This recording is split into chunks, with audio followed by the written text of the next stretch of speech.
नमस्कार, किसान समाचार में आप सभी का स्वागत है। सबसे पहले मुख्य समाचार। प्याज किसानों के लिए सरकार का बड़ा कदम। सरकार ने एनसीसीएफ और नेफेड को बफर स्टॉक के लिए सीधे किसानों से 5 लाख टन प्याज की खरीद शुरू करने का दिया निर्देश। खरीद के लिए नेफेड और एनसीसीएफ को प्याज किसानों का पहले करना होगा पंजीकरण।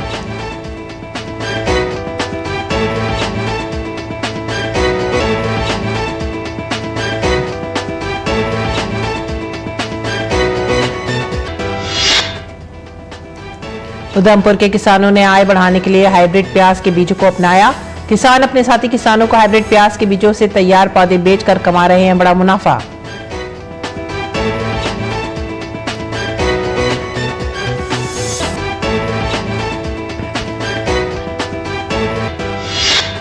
देश के कई राज्यों में किसान रबी फसलों की कटाई के बाद अपने खेतों में मूंग एवं उड़द फसलों की कर सकते हैं खेती।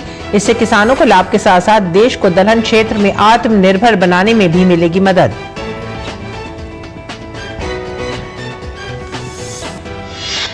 देश की अर्थव्यवस्था में किसान दे रहे हैं महत्वपूर्ण योगदान। किसान खेती के साथ पशुपालन करके स्थापित कर रहे हैं नए कीर्तिमान। खेती और पशुपालन एक साथ करके बिहार के किसान भी हो रहे हैं लाभान्वित।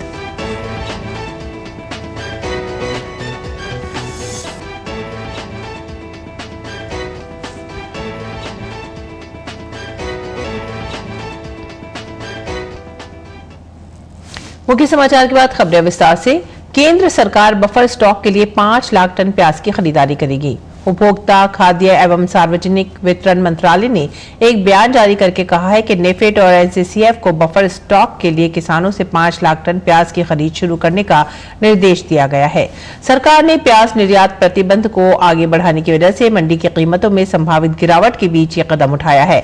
पिछले हफ्ते वाणिज्य मंत्रालय के विदेश व्यापार महानिदेशालय DGFT ने प्याज निर्यात पर लागू प्रतिबंध को अगले आदेश तक के लिए बढ़ा दिया था। पहले प्याज निर्यात पर रोक 31 मार्च 2024 तक वैध थी।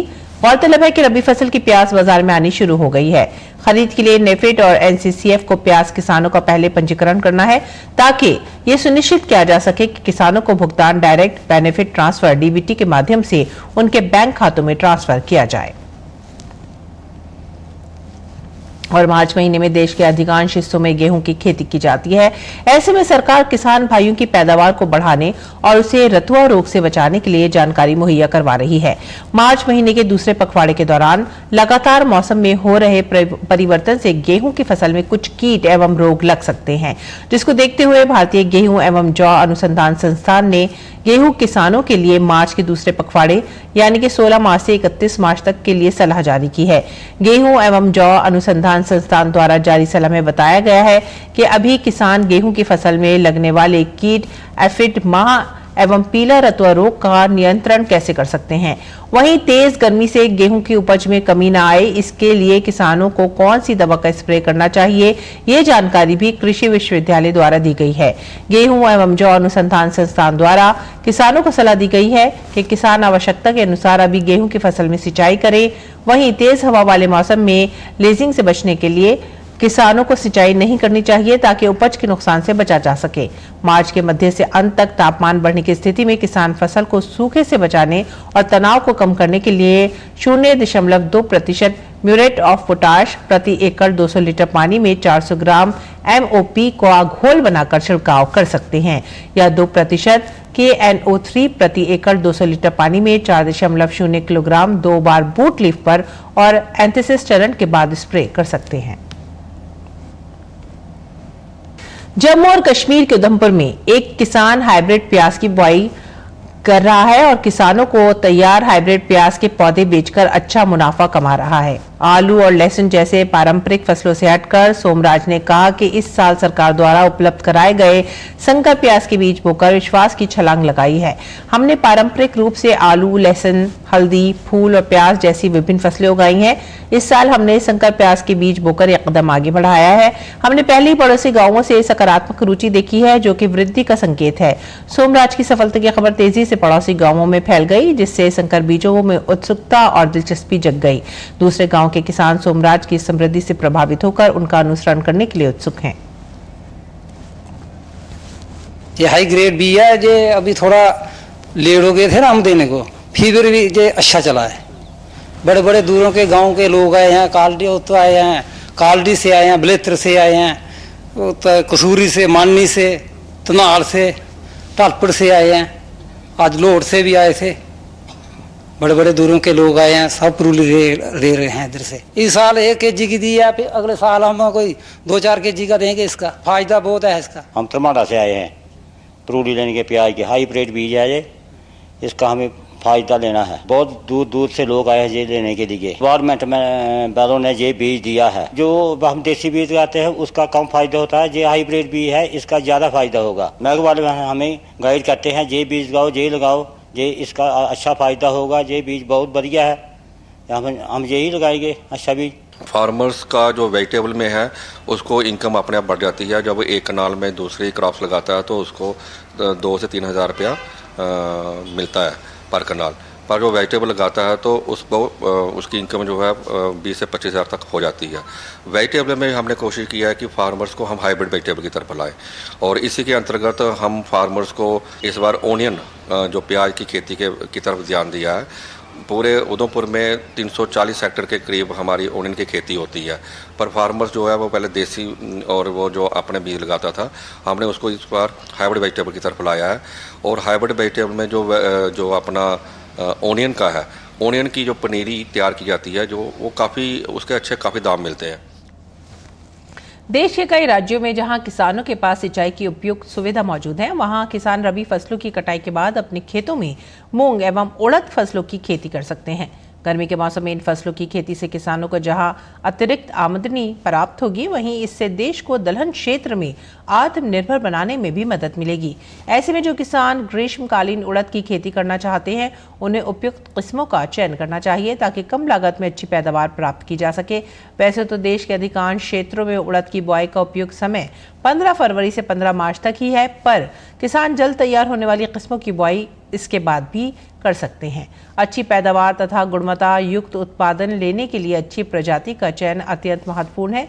इसीलिए जल के साधन, फसल चक्र व बाजार की मांग की स्थिति को ध्यान में रखकर ही किसानों को उपयुक्त प्रजाति का चयन करना चाहिए। देश में विभिन्न कृषि संस्थानों के द्वारा अलग अलग जलवायु क्षेत्रों के लिए उड़द की अलग अलग किस्में विकसित की गई हैं।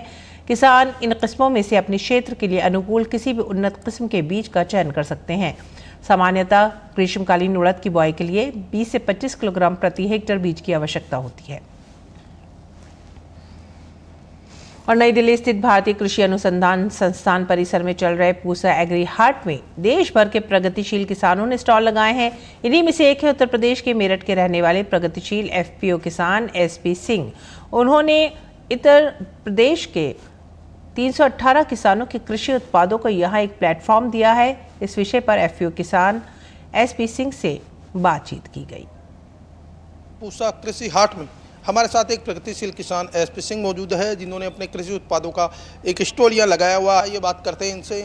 आपने यहाँ ये जो स्टॉल लगा रखी है, इस पे क्या क्या मुख्य उत्पाद हैं और कहाँ से आप बनाते हैं? ये हमारा मेरठ में है, हमारा एक एफपीओ है और कुछ हमारे किसान जुड़े हैं, 316 इसमें किसान जुड़े हैं।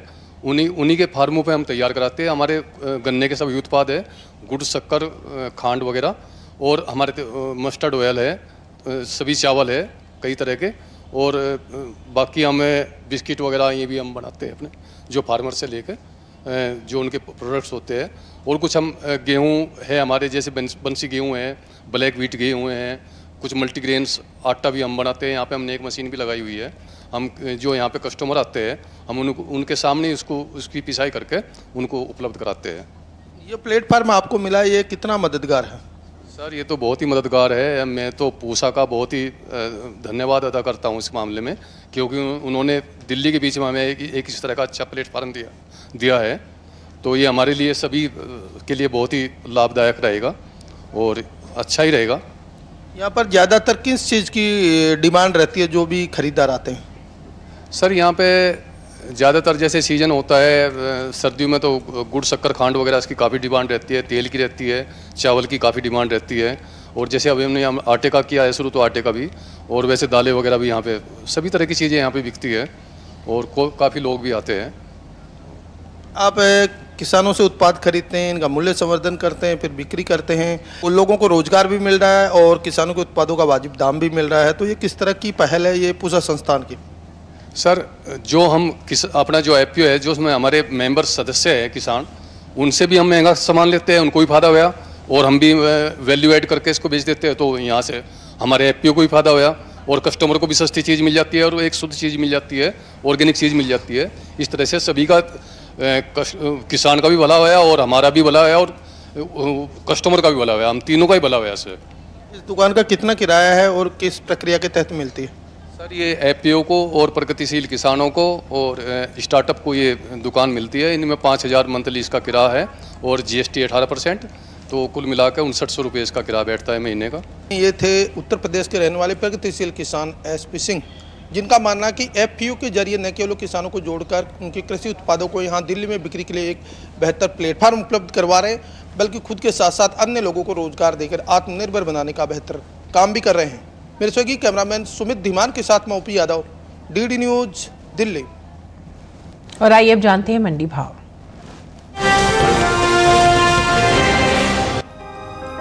कृषि उपज मंडियों में इन दिनों सोयाबीन की आवक सीमित देखने को मिल रही है। भाव की बात करें तो मंगलवार को देश की ज्यादातर कृषि उपज मंडियों में सोयाबीन के सौदों में नरमी के साथ कारोबार हुआ। एग मार्केट के मुताबिक गुजरात की दाहोद मंडी में 23 मार्च को सोयाबीन का भाव रहा 4,550 रुपए। 26 मार्च को इसके सौदों में 50 रुपए की गिरावट आई और भाव 4,500 रुपए पर आ गया। मध्य प्रदेश की जोबट मंडी में इस दौरान सोयाबीन के सौदे नरमी के साथ हुए। 23 मार्च को यहां सोयाबीन का भाव रहा 4,250 रुपए। 26 मार्च को इसके सौदे 50 रुपए लुढ़क कर 4,200 रुपए पर हुए। राज्य की ही खंडवा मंडी में 23 मार्च को सोयाबीन का भाव था 4,365 रुपए। 26 मार्च को इसके सौदे 355 रुपए टूटकर 4,010 रुपए पर हुए। राजस्थान की कोटा मंडी में 23 मार्च को सोयाबीन का भाव रहा 4,450 रुपए। 26 मार्च को इसके सौदे 50 रुपए गिरकर 4,400 रुपए पर हुए। वहीं बात सोयाबीन की पैदावार की करें तो साल 2023-24 के दौरान खरीफ सोयाबीन की उपज में कमी का अनुमान जताया गया है। कृषि मंत्रालय के हाल ही में जारी दूसरे अग्रिम अनुमान के मुताबिक देश में घरेलू स्तर पर सोयाबीन की पैदावार साल 2023-24 के दौरान 125.62 लाख टन होने का अनुमान है, जो पिछले साल के खरीफ सोयाबीन की पैदावार की तुलना में 24,23,000 टन कम है।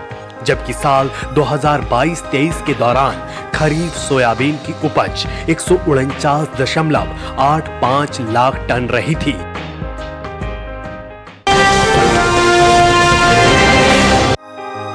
मंगलवार को देश की ज्यादातर मंडियों में अरंडी की आवक सीमित देखने को मिली। हाजिर भाव की बात करें तो एग मार्केट के मुताबिक गुजरात की भचाऊ मंडी में 23 मार्च को अरंडी का भाव रहा 5,882 रुपए। 26 मार्च को इसके भाव में 72 रुपए की नरमी आई और भाव 5,810 रुपए पर आ गया। राज्य की ही दहेगाम मंडी में इस दौरान अरंडी के सौदों में सुस्ती के साथ कारोबार हुआ। यहां 23 मार्च को अरंडी का भाव था 5,875 रुपए।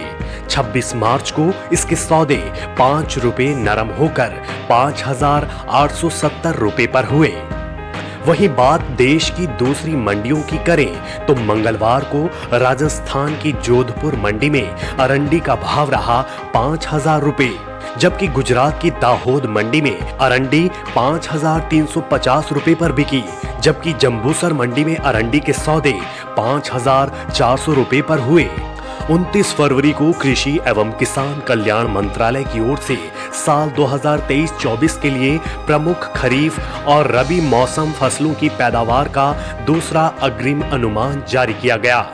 रबी और खरीफ तिलहन की उपज पर नजर डालें तो साल 2023-24 के दौरान खरीफ तिलहन की पैदावार 228.42 लाख मीट्रिक टन होने का अनुमान जताया गया है, जबकि रबी तिलहन की उपज साल 2023-24 में 137.56 लाख मीट्रिक टन हो सकती है। यानी साल 2023-24 के दौरान कुल तिलहन की पैदावार 365.98 लाख मीट्रिक टन होने का अनुमान है, जिसमें अरंडी भी शामिल है। और इसका असर कुल तिलहनी फसलों जैसे मूंगफली, सोयाबीन, सरसों, तिल, अरंडी और सूरजमुखी के बाजार भाव पर पड़ता दिख सकता है।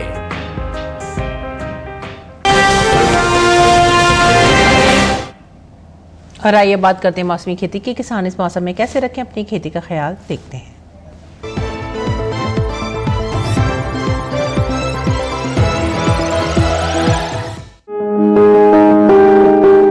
बिहार में सरसों की कटाई करें। अभी सरसों में कीट लगने की संभावना बनी हुई है। ऐसे में सरसों में कीटों से बचाव के लिए कृषि विशेषज्ञों की सलाह से कीटनाशक का छिड़काव कर लें। किसान भिंडी की बुआई कर सकते हैं, यहाँ कद्दू की बुआई करते रहें। इसके साथ ही खीरा भी बोएं।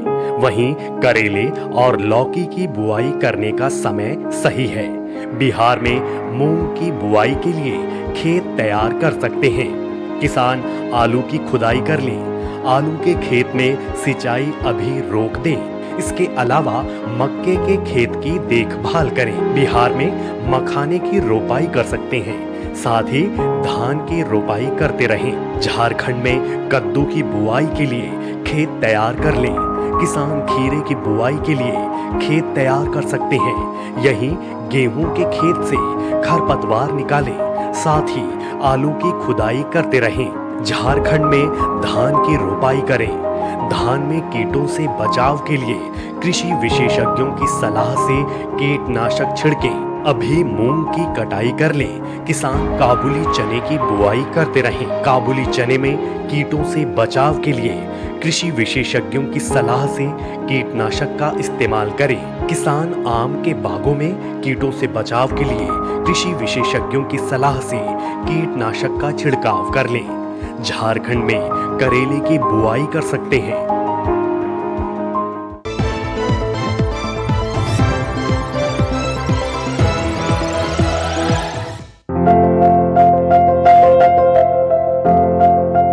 यह मौसम खीरे की बुआई के लिए अनुकूल है। खीरे की बुआई फरवरी, मार्च और जून जुलाई में की जा सकती है। किसान खीरे की कई किस्मों की बुआई इस समय कर सकते हैं, जैसे पूसा उदय। खीरा की पूसा उदय किस्म की बुआई दिल्ली में की जा सकती है। 1 हेक्टेयर से 156 क्विंटल तक पैदावार ली जा सकती है। पूसा उदय का फल मध्यम आकार का होता है। इसकी लंबाई 13 से 15 सेंटीमीटर तक होती है। इसका रंग हल्का हरा होता है और निचले भाग से 1/3 भाग तक सफेद हरी धारियां होती हैं। छिलका नरम होता है। इसके अलावा किसान पूसा बरखा की बुआई कर सकते हैं। यह किस्म भी दिल्ली में लगाने के लिए काफी अनुकूल है। 1 हेक्टेयर से 185 क्विंटल तक फसल ली जा सकती है। खीरे की बुआई से पहले खेतों को अच्छी तरह तैयार कर ले। खीरे की बुआई के लिए 1 हेक्टेयर के लिए 2 से 2.5 किलो बीज पर्याप्त है। बुआई करते समय पंक्ति से पंक्ति की दूरी 150 सेंटीमीटर और बेल से बेल की दूरी 60 सेंटीमीटर रखें। अगर बात सिंचाई की करें तो शुरू में फसल की जरूरत के अनुसार सिंचाई करें और फूल आने की अवस्था में हर 5वें दिन फसल में सिंचाई करें। खरपतवार नियंत्रण के लिए फसल में समय समय पर निराई गुड़ाई करते रहें। खीरे की फसल में लाल कीड़े के हमले का खतरा रहता है। लाल कीड़े से फसल को बचाने के लिए कार्बारिल दवा की 1 से 2 ग्राम मात्रा को 1 लीटर पानी में मिलाकर कीट प्रभावित जगह पर छिड़काव करें। लाल कीड़े के अलावा खीरे की फसल में फल मक्खी का हमला भी हो सकता है। फल मक्खी से बचाव के लिए मेलाथियान 50 EC दवा की 2 मिलीलीटर यानी 2 छोटे चम्मच मात्रा को 1 लीटर पानी में मिलाकर कीट प्रभावित जगह पर छिड़काव करें। ध्यान रखें कि इन दवाओं का उपयोग विशेषज्ञों की सलाह से ही करें।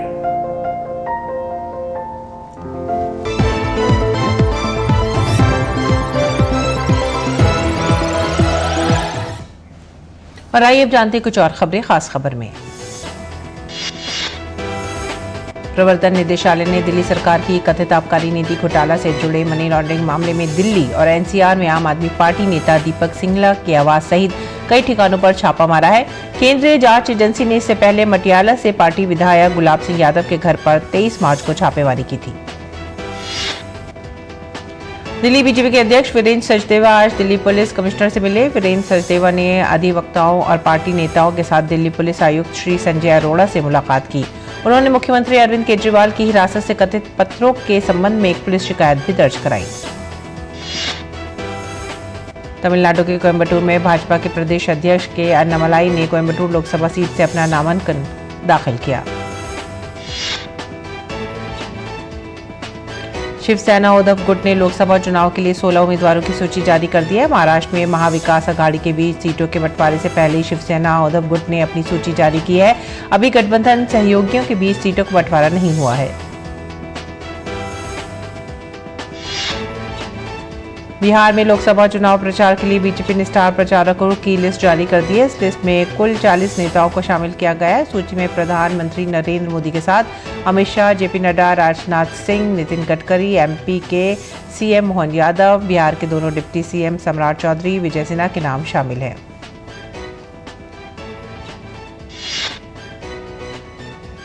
लोकसभा चुनाव 2024 को धार देने के लिए पश्चिम बंगाल में प्रचार के लिए भी 40 स्टार प्रचारकों के नाम जारी कर दिए गए हैं। बीजेपी स्टार प्रचारकों की लिस्ट में पीएम मोदी और प्रमुख केंद्रीय नेताओं के अलावा फिल्म अभिनेता मिथुन चक्रवर्ती और पार्टी के आईटी सेल के प्रमुख अमित मालविया का नाम भी शामिल है। पश्चिम बंगाल की 42 लोकसभा सीटों पर 7 चरणों में चुनाव होंगे। आगामी 19 अप्रैल को होने वाले पहले चरण के चुनाव के लिए तृणमूल कांग्रेस पार्टी ने अपने स्टार कैंपेनर्स की लिस्ट जारी की है। स्टार प्रचारकों की लिस्ट में 40 नेताओं के नाम शामिल किए गए हैं।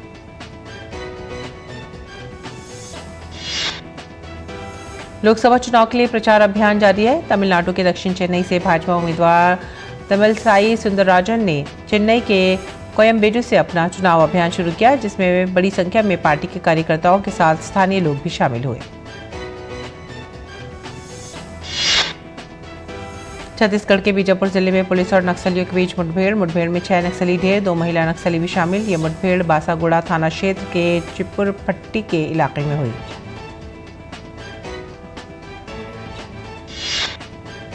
छत्तीसगढ़ के उप मुख्यमंत्री विजय शर्मा ने बीजापुर में हुई जवानों से मुठभेड़ में 6 नक्सलियों के मारे जाने पर प्रतिक्रिया दी। उन्होंने कहा कि चुनाव होते रहेंगे, लेकिन ये छत्तीसगढ़ की बहुत बड़ी समस्या है जिसे दूर करने की जरूरत है।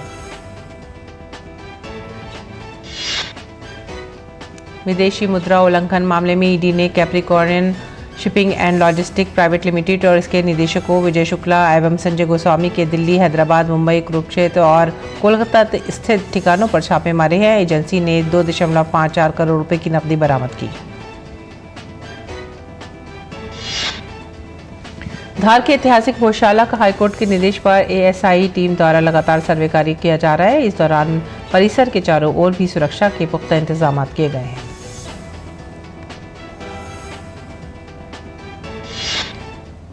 और इसी के साथ ही आप हमारी पूरी टीम को दीजिए आज्ञा। नमस्कार।